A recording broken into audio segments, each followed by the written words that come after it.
Alright, for those of you who don't know, my name is Chris. Today I'm going to be talking to you about ADHD, or Attention Deficit Hyperactive Disorder.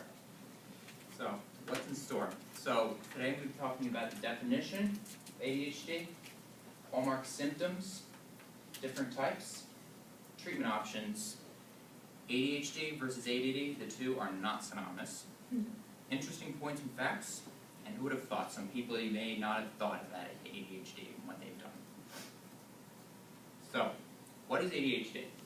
ADHD is a mental condition where one is unable to focus for periods of time, overactive, or unable to control their behavior.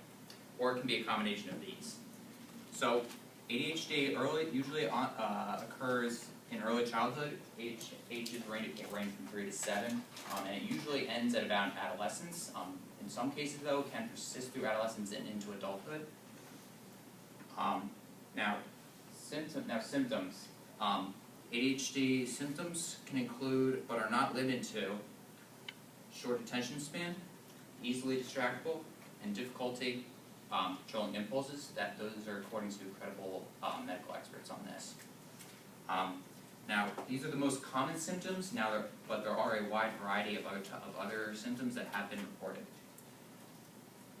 And I'm going to talk, and just for a brief moment, ADHD versus ADD. So you may mix these up too. You may have heard that these are like interchangeable and that they're meaning the same thing, but they're not. So ADHD is when an individual displays hyperactive symptoms. ADD is when the individual displays mainly inattentive symptoms. Two are completely different. So as you might think, with a condition such as this, that it's complex and that there's not just one size fits all kind of deal. So, according to the National Institute of Mental Health, there are 3 different subtypes of ADHD. They are hyperactive impulsive, inattentive, and a combination. Now, hyperactive impulsive is when an individual displays primarily hyperactive and impulsive symptoms. Inattentive subtype is when an individual displays mainly inattentive symptoms. Now, one important thing to note about this is that individuals with this subtype are often at risk for being overlooked because they may just be viewed as by parents and doctors as being, just a shy kid who isn't very social or doesn't like to interact with other people. And finally, the combination subtype, as the name suggests, is when an individual has a mixed bag of symptoms of hyperactiveness, impulsiveness, and inattentiveness. So, since there is no cure for ADHD, it's a mental condition that usually can wean off by the time adolescence comes around. The treatment options that are available are just to counteract the symptoms. So the most common form of treatment is medicine. Now, me, being one with ADHD, I take my medications every day. It's a prescription medicine. It's not over the counter. You have to pay for it with a bit of money, but it helps me deal with my symptoms. So the three types of medicine that are recommended for treating ADHD are stimulants, non-stimulants, and antidepressants. Now, non-stimulants have become more popular as of recently because of there being a lesser possibility of side effects developing than with stimulants. Now, one important thing to note is that the image on the right is a brain scan of a ADHD individual who, after taking 12 months of oral methylphenidate, or NP as medical doctors will call it, you see an increase in brain activity in the frontal lobes of the brain, is shown by the red blotches in the yellow area. Now, other treatment options to consider are monitoring sugar intake and caffeine intake. So, people with ADHD are usually susceptible to,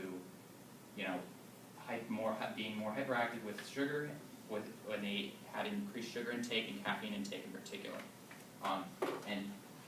Another option is omega-3 supplementation. So recent medical studies have found that omega-3 supply in ADHD individuals are somewhat decreased. So omega-3 supplementations can kind of counteract this.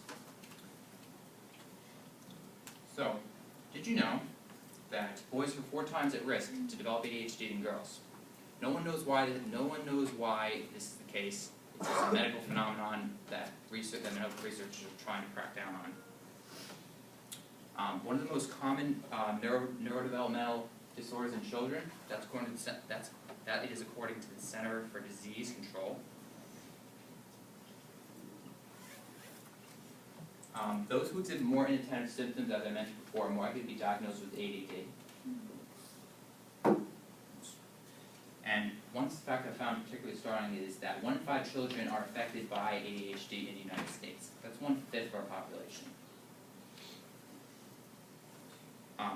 And again, as I mentioned before, ADHD has been shown in some cases to continue into adulthood. It's rare, but it happens. So, why am I telling you all this? So, being as someone with ADHD, it's a difficult thing to deal with, because you have to take medicine every day. You have to make sure you monitor how much sugar you have. Try to drink consume as little caffeine as possible. And sometimes it's just pretty frustrating, because sometimes I can remember countless times where I'm trying to focus on something, and then my mind just goes drifting afar, and then 20 minutes pass, and I realize, oh crap, I haven't done it. So, it's a difficult thing to overcome. It's a difficult thing to deal with. If you're lucky enough that it goes away by the time you enter into adolescent years, then you don't have to deal with it you don't have to continue dealing with it like I do. So another thing to consider is that ADHD victims have been some of the most creative minds in the free world. As you'll see in a little bit, some people who you never would have thought have had it, they've had it, and they've done some amazing things. Now, as I mentioned before, 1 in 5 children in the United States are affected by this. That's a large amount of our population of children. So it's becoming a very prominent medical issue that warrants continued research and investigation. But the main point I want to get across is that people with ADHD, they don't look any different than anybody else. They do all their normal daily activities that anybody else would do. The only difference is they think and act a little bit differently. So, who would have thought? So, some people who you may never would have thought had ADHD. Albert Einstein may never have been big of a genius without ADHD. Justin Timberlake, ADHD hasn't brought him from bringing sexy back. Will Smith, he probably would have never embarked on an acting career had it not been for his ADHD. We never would have had Prince of Bel-Air. Pete Rose, MLB, Major League Baseball's all-time hit leader, he said in a personal statement that his playing baseball helped him deal with his ADHD, but his ADHD also led him to make some impulsive gambling decisions, which led him to being banned from baseball for life. So, in conclusion, what I want to get across is that ADHD is a mental condition that American public and probably international audiences need to become more aware of, because it's becoming very prominent in our society and youth. Being as someone who's had it, it's a difficult thing to overcome. And lastly, ADHD, it's a condition, and people may view people who have it as a problem, but it's led to some of the most creative minds ever in the free world.